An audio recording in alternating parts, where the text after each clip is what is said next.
বাসন্তী রঙের শাড়ি আর পাঞ্জাবিতে সেজেছে রাজধানী। ইট পাথরের ধূসর শহরে আজ কেবলই হলুদের জয়গান। ঢাকা বিশ্ববিদ্যালয়ের চারুকলা থেকে শাহবাগ, সবখানেই আজ উৎসবের আমেজ। ক্যালেন্ডারের পাতায় আজ শুধু ফাল্গুন নয়, বিশ্ব ভালোবাসা দিবসও বটে।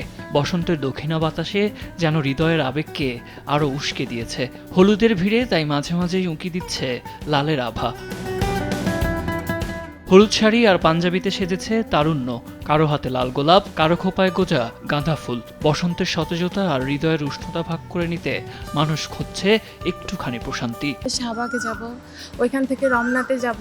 ভালোবাসা একটা আলাদা অনুভূতি। বসন্ত বলতে আমি বুঝি যে অনেক রং থাকবে আশেপাশে, অনেক কালার্স থাকবে, ভালোবাসার বহিঃপ্রকাশ থাকবে। আমাদের এই দুনিয়াতে আসলে ভালোবাসার অনেক অভাব এই মুহূর্তে।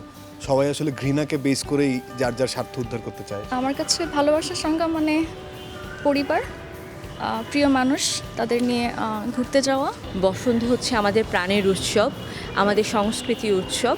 তো বসন্ত আমাদের বাংলাদেশ সংস্কৃতি যতদিন ধরে থাকবে, বসন্ত উৎসব আমাদের মনে প্রাণে সব সময় থাকবে। তো আমার প্রিয়জন আমার কাছে নেই, সো আমি একা একা বসন্ত পালন করতে চলে এলাম শাহবাগে। আপনি যদি কাউকে ঠিক মন থেকে ভালো না বাসতে পারেন, তা আপনার জন্য বসন্ত প্রতিদিন হবে না।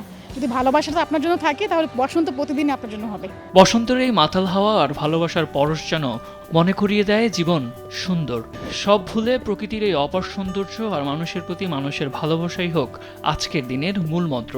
প্রকৃতি আর মনের এই সেতুবন্ধন অটুট থাকুক প্রতিটি প্রাণে। বসন্তের এই রঙিন আবহে আজ যেন ভালোবাসার জয়গানই সর্বত্র। প্রকৃতি আর মানুষের এই অদ্ভুত মেলবন্ধন আমাদের মনে করিয়ে দেয় স্নেহ আর মায়া ছাড়া জীবন ধূসর। উৎসবের এই রং ছড়িয়ে পড়ুক প্রতিটি হৃদয়ে।